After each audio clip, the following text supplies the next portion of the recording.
Um mistério que já dura 10 anos. O que é verdade e o que é lenda no caso do ET de Varginha? O episódio mudou a cidade mineira, que hoje fatura com o turismo. A reportagem é de Afonso Mônaco. 20 de janeiro de 1996. Os moradores da cidade de Varginha, localizada a 313 quilômetros de Belo Horizonte, são surpreendidos por relatos estarrecedores. O objeto era do tamanho do micro-ônibus. Certo. Tinha uma cúpula, tamanho do micro-ônibus, e estava coberto por uma camada de fumaça clara, né? Por volta de 1h da madrugada, Eurico e Oralina acordaram com o barulho do gado correndo desesperadamente pelo pasto. Saí na janela e avistei, né? Daí chamei ele. O casal afirma ter visto um objeto voador não identificado. Eu não sabia o que era isso, objetos terrestres. Depois o povo comentou, veio as fotos, a gente vê tudo, aí eu falei, deve ser. Outras testemunhas revelam momentos ainda mais surpreendentes. Nessa reportagem feita em 96, 2 jovens afirmam que estiveram frente a frente com um extraterrestre. Ficava assim redondo, sabe? Forte, às vezes estufado, marrom, assim, corpo todo, parecia que tinha passado sabe, lubrificado, tudo molho, suado, olho, careca. Os olhos dele eram vermelhos, com os negócios na cabeça. Poucos dias depois da suposta aparição, acontecimentos inexplicáveis trouxeram ainda mais apreensão aos habitantes de Varginha.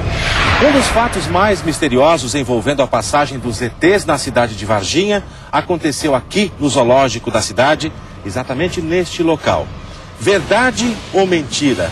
O fato é que depois disso, vários animais apareceram mortos e as causas jamais esclarecidas. Uma anta, uma jaguatirica e 2 veados. Os 4 morreram num prazo de 10 dias. A necrópsia feita por este veterinário apontou morte por apodrecimento do estômago e intestino dos animais. Os laudos não acusaram a presença de nenhuma bactéria mortal. Poderiam ter ingerido alguma substância química, mas o que acontece? Como é que animais que ficam em locais diferentes, que são de espécies diferentes, que se alimentam de alimentos diferentes, ingeririam isso? Entendeu?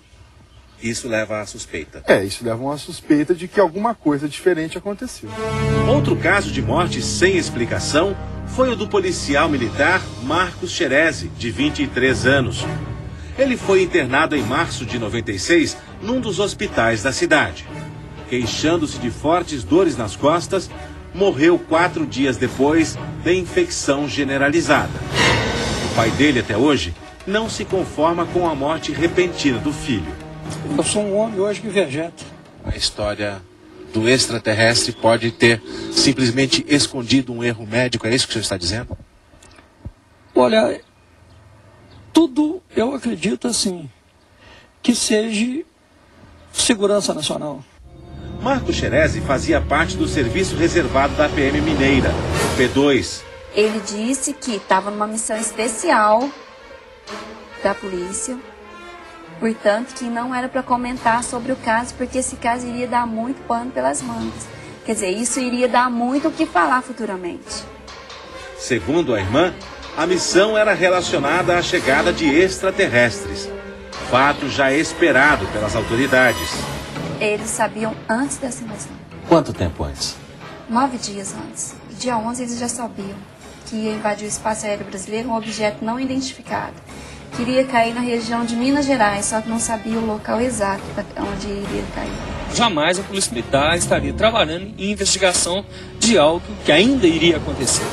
Isso a gente não faz. Este é o local onde um extraterrestre teria sido visto na parte da manhã e inclusive teria sido capturado pelo Corpo de Bombeiros. O outro, na parte da tarde, teria sido visto lá em cima daquele morro. Mas esta informação ficou apenas na boca das testemunhas, porque nenhuma fonte oficial confirma que o fato realmente tenha existido. O comandante do Corpo de Bombeiros estava de plantão naquele dia. Ele diz que não viu criaturas estranhas em Varginha. Para nós não chegou nenhuma mensagem, nenhuma ordem relativa a isso. E também não tive nenhum conhecimento a respeito desses 4 meninos. O ufólogo americano James Hurtak, autor de 20 livros sobre o assunto, fala sobre um acordo entre Brasil e Estados Unidos de apoio ao Comando de Defesa Aeroespacial Americano, o NORAD. Ele diz que, através deste acordo, a Polícia Militar e unidades especiais do Exército Brasileiro foram alertados de que um veículo espacial não identificado havia saído da rota original e entraria na região de Minas Gerais. A informação permitiria às tropas militares reconhecer e capturar os ocupantes da nave.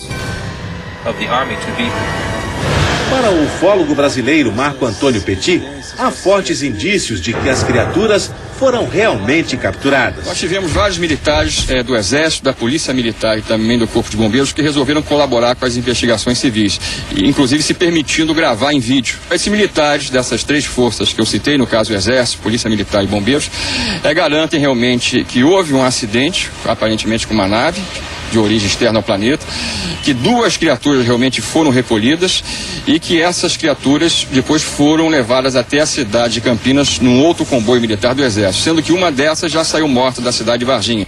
O especialista em medicina legal e professor da Unicamp, Badam Palhares, teria sido responsável pela necrópsia dos corpos. Isto nunca representou a verdade. Pode ser uma verdade para os ufólogos, né, que querem manter este padrão de procedimentos dentro da sua história, quando na verdade isso nunca aconteceu. Quase 10 anos depois, nossa equipe leva a Kátia de volta ao local da aparição. Ao chegar, estranhamente, ela se sente mal.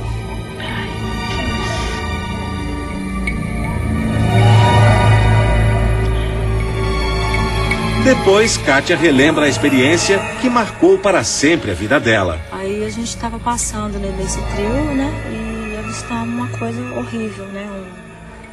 Uma coisa que eu não posso dizer que é desse mundo, porque eu nunca vi uma coisa assim na minha vida, né? Não tinha visto até então. E a Liliane, muito nervosa, né? Na hora que avistou, que estava na minha direita e a outra na minha esquerda, e eu no meio. Aí gritou, que coisa horrível ali. Aí que eu olhei, uma coisa assim, agachado, olhando para nós com os olhos vermelhos. E com o corpo assim, bem assim, com as veias assim, bem exaltada, sabe? E não fez nenhum movimento, só com o pescoço, né? Coisa leve, assim, com o pescoço olhou para nós, mas foi o suficiente pra gente correr e gritar.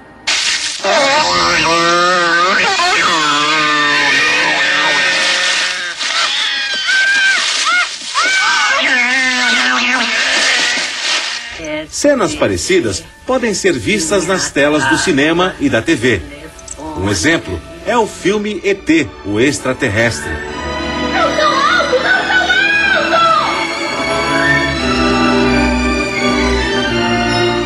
alto! Ficção ou realidade? O fato é que Varginha ganhou fama mundial por causa do episódio. E a prefeitura achou um jeito de atrair cada vez mais turistas para a cidade. Espalhou um monstrinho de olhos vermelhos por vários locais. Construiu até uma enorme nave que fica iluminada durante a noite. Nem os pontos de ônibus escapam de lembrar a aparição do ET.